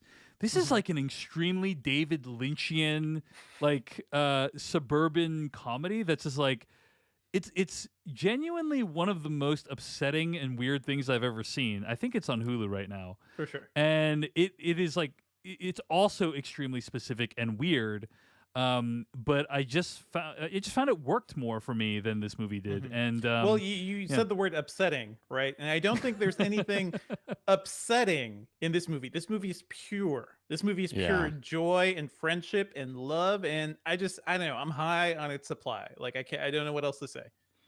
Should we talk about some spoilers for the movie? Sure. All right, we're not going to use a spoiler warning for the review, so we might as well do it now. Thanks, Kyle Hillinger. Here we go. Now you're looking for the secret. You're gonna see this coming. No. But you won't find it because, of course, you're not gonna see this coming. You're not really looking. I have been puzzling over how it works. You don't really want to work it out. Who's in the box? I have been dying to tell you. I want to tell you my secret now. You want to be fooled. All right, spoilers for Barb and Star Go to Vista Del Mar. It's a tough thing, right? Because we're doing the spoiler thing in the middle of the show. We haven't even gotten to the featured review yet. You're going to have to fast forward. Hopefully, we'll put the time code in the show notes. Because really, if you're at all interested in this movie, you shouldn't go in with any spoiler. I had no idea what I was in for with this movie, and I'm glad about that. So, just putting that out there. Yeah. So, you guys, I'll just say I thought the talking club was like my favorite part of the movie. You know, like that was when I was like, this is amazing. You know, So I was love the so- cuts back to the talking so club. funny. Yes. And they're like Amazing. Amazing. sitting there waiting for them to come back. So good. Yeah. So Ugh. I was like pretty into this movie for the first, 15, 20 minutes. I was like, I think I see where you're going, movie. I'm up to take this journey with you. And Dude, there were the yeah. beginning where you're watching that paper delivery happen. There's a lip sync that's really fun, and then all of a sudden there's like a laser sensor and I'm like, what is this movie? This might be the greatest beginning of a movie of all time. Yeah, that sets the tone for the whole thing. It's like I had no idea what was going on, you know. Sorry, Dave, go ahead. No worries. But yeah, then like there were some parts of the movie that I thought again were like fairly amusing, and other parts that I was like, what is even going on here? Where Like, did this movie lose you? I feel like there must have been like a specific moment where you were just like, no. I don't know. There were kind of moments towards the end that I appreciated, like Morgan Freeman Crab. They actually So got the good. music from Shawshank Redemption. You know, like, and I thought that was like, I respect the movie for doing that. You know, but I'm trying to think. Like, was there a moment the movie lost me? I don't know. Was it the dance sequence when they got to the hotel? No, that was So that was good. awesome. That was awesome. Okay. Which I think- theoretically they do for every arriving customer. Yeah, Just so brilliant. Can you explain to me, like, there was the part where Jamie Dornan goes on the exact same date, including the same Yes. camera angles? That's Yes. the joke. That Yeah, is and I'm the just joke. like, it's not really. I think I understand what it's trying to do. And but they it- have this. They have the realization of their friend in the exact same moment yeah, of the yeah, date yeah, that was good. with each other. Come on. But it's like, just it's not. I kind of like the situation I was in is I recognize what the movie's trying to do, and it's not like, but it doesn't make me laugh. You know what I'm saying? It's That's kinda- playing, yeah. but it's playing on the rom-com tropes of, right, especially that camera move of where they're walking up and it goes below the bridge and they're in the boat, right? And yeah, Yeah, that's cool. yeah. that is every cutesy rom-com movie where there's like this cute moment between two people, and it does it twice to like really. I've never seen that before. To just like really reiterate what it is trying to do, make it more absurd. But they both snuck out to the told the other one a lie of a turtle. The turtle. They both snuck out and they both met up with the same guy. So of course they both go on the same exact series of moments with him. It's Dude. Amazing. I feel like the minute I really clicked with this movie was after they had their crazy drinking session, right? And that was our first cut back to the talking club, I believe. And then at the end of that, like you wake up to just the sandwich of Kristen Wiig, Jamie Dornan, and Eddie Mamello, and they look at each other. And it's eye lines, and they're like, "Oh, do we?" And they were like, "Yeah, really." And I like it, these friends just had a threesome, basically, and the movie's like, "Oh, that's cool." And these like these just like cute Midwestern ladies are just like, "Yeah, it's fine. I guess we had a lot of fun, right? That's so sweet." I loved it. I loved that moment. Yeah. You guys, that position that we got into last night where you went even deeper? Well, I think your dong went so far inside me, it touched my heart. Oh, God. Dude, Yeah. there's so many lines that I just want to memorize from this movie. I just like, dude, it's so funny. And I feel like we're cutting back to David Chun here in the Talking Club. Just like, I know. He's in the Talking Crackers? Club. The Talking Club. It's a podcast, isn't yeah. it? I mean, I always love seeing Vanessa Bayer. Like, Yes. whenever yes. you see Vanessa Bayer in some comedy these days, she's always playing someone who's really, if you think about that character, it's really upsetting. Yeah. She was also Yeah. in I Think You Should Leave, right? The Netflix series. She played she had a brief character in one of those sketches as well, and it's I'm always just impressed at how unsettled I am by her character. she So has a great nervous energy, right? Yes. And when she uses that, it is weaponized. yeah, she's awesome. So I love her work. And yeah, like I said, I think the movie peaked too early with Talking Club. That's all I'm saying. Right? Oh man, no, not at all. I was impressed with how it kept being hilarious all the way through for me. How the payoffs of the plot, such as it is, were so many of those types of movies, like the first act and maybe half of the second act are really funny, but then it's like, okay, well, now we got to get down to business to Right. pay off this third act, stuff that we set up, and we lose all the fun and we get to this kind of boring payoff of the story. And I think this movie committed to being wacky and irreverent and unexpected throughout, and it even though it does sort of pay off all the setups at the beginning, it does pay off the freaking death mosquitoes plot. It's still maintained like the thing that was charming for me at the beginning. The twists, the swerves, the just can't possibly see it coming humor beats, and it was great. I'm so glad I paid to watch this movie. I loved it. Kristen Wiig as Dr. Lady. I mean, Yeah. Whatever was happening with her and her like terrible backstory, which is just like hilarious because it is so bad, because it's so poorly sketched and so like, I don't know, such garbage. I love that this movie, even I think when it started to wind down, we meet the Damon Wayans Jr. character, and it's just like his shtick just like never stopped being funny to me, especially when it was like the note at the door. Yeah, the note at the door was pretty funny. And it has like his address, and he's like, "Oh shit," and like in parentheses, like, "Oh shit, I keep getting this wrong." And yeah, that was pretty good. All right, well, anyway, I didn't find it irredeemable. I didn't think it was like absolutely terrible, but I didn't love it. But I'm glad you guys did, and I think a lot of people out there will. So, if there's any justice in this world, this movie gets a sequel as soon as possible. I would love a sequel, and I'd also love like maybe an Austin Powers crossover at some point. Yeah. Like just like that movie could totally happen. But let Wig be in charge. all right, well, those are some thoughts on Barb and Star Go to Vista Del Mar. Let's get to some weekly plugs, shall we? We're gonna do weekly plugs.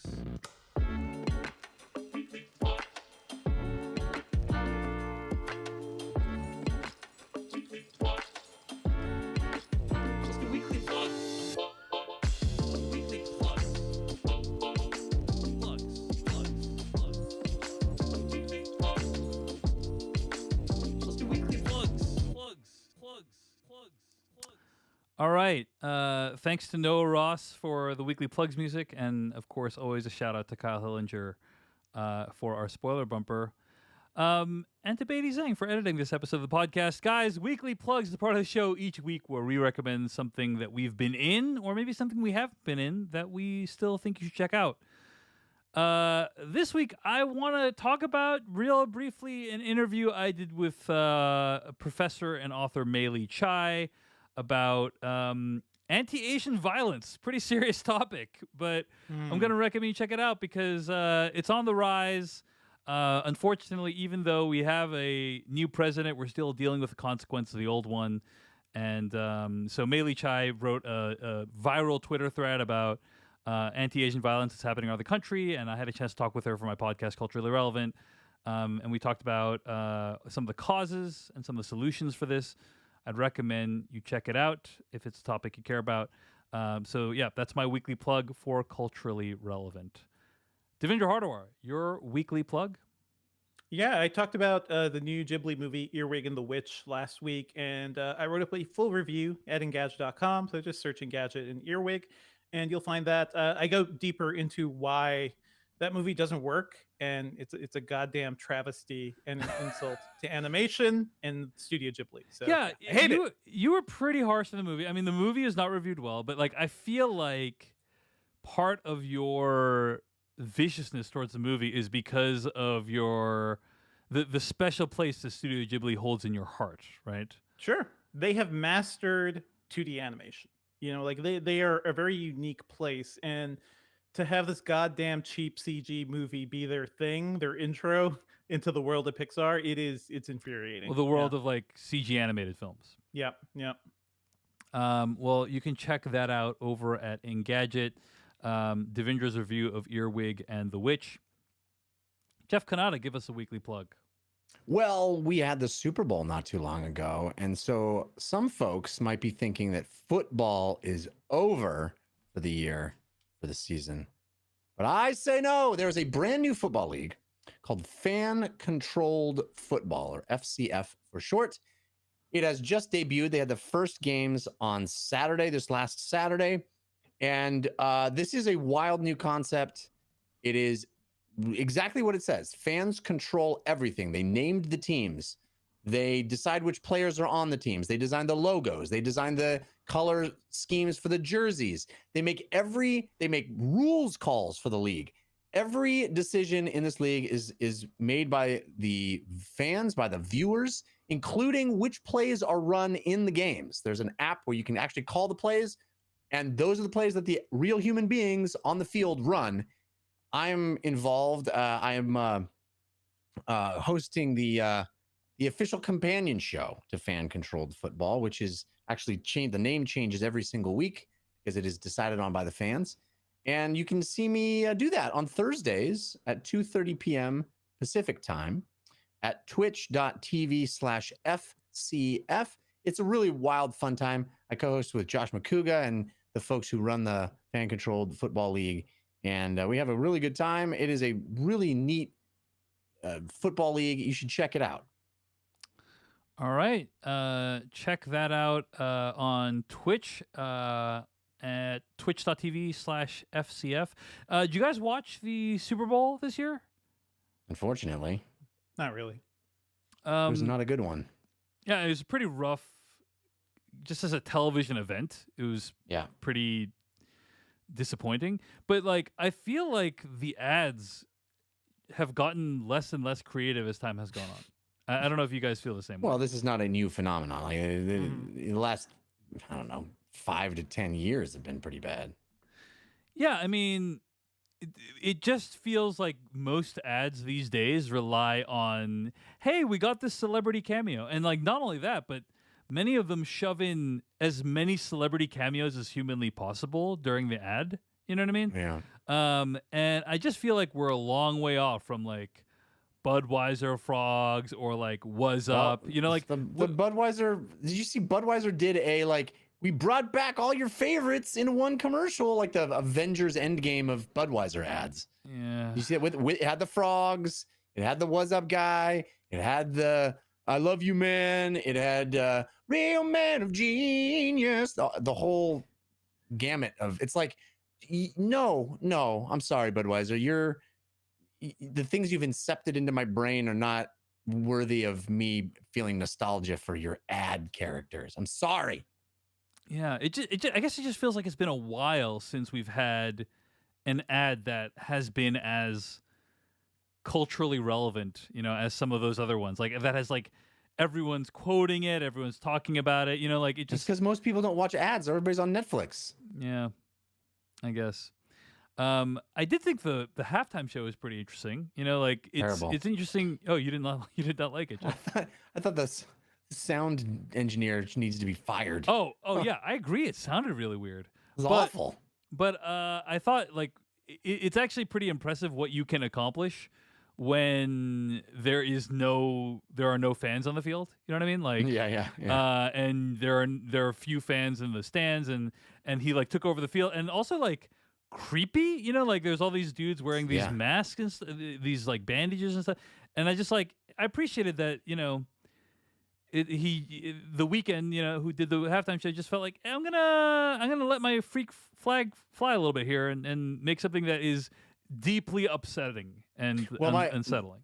My 4-year-old is a major fan of The Weeknd. One of his favorite songs. Oh, great! I mean, one of his favorite songs is "Blinding Lights," and so was super excited that The Weeknd was going to be live and in person singing "Blinding Lights," and then of course was really traumatized by what he saw. Yeah. Daddy, what's wrong with their faces? Daddy, why are their eyes glowing? Daddy. Yeah, sorry, buddy. Sorry. Sometimes the football is a horror show. Yeah. I mean, you just gotta admire the guts that someone has to like say, you know, it honestly, you know what it made me think of is Tim Burton's Batman Returns.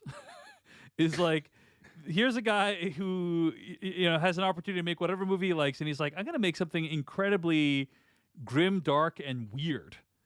And evidently put up like $7 million of his own money to do it. Yeah. So props. I think the number was.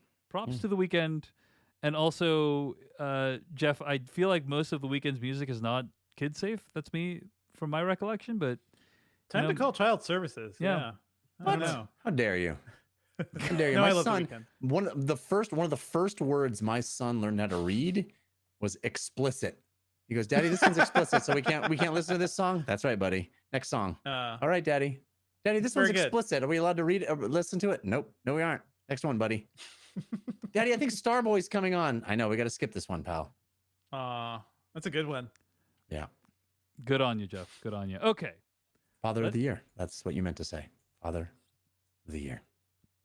I want to give a quick shout out to Sue, whose email we read at the beginning of the podcast, who donated in addition to emailing us.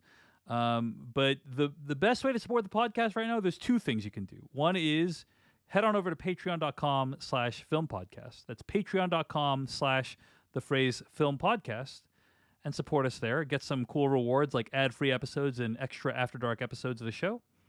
You can also go to Apple Podcasts and leave a review for us. That one's free. You don't need to pay any money for that.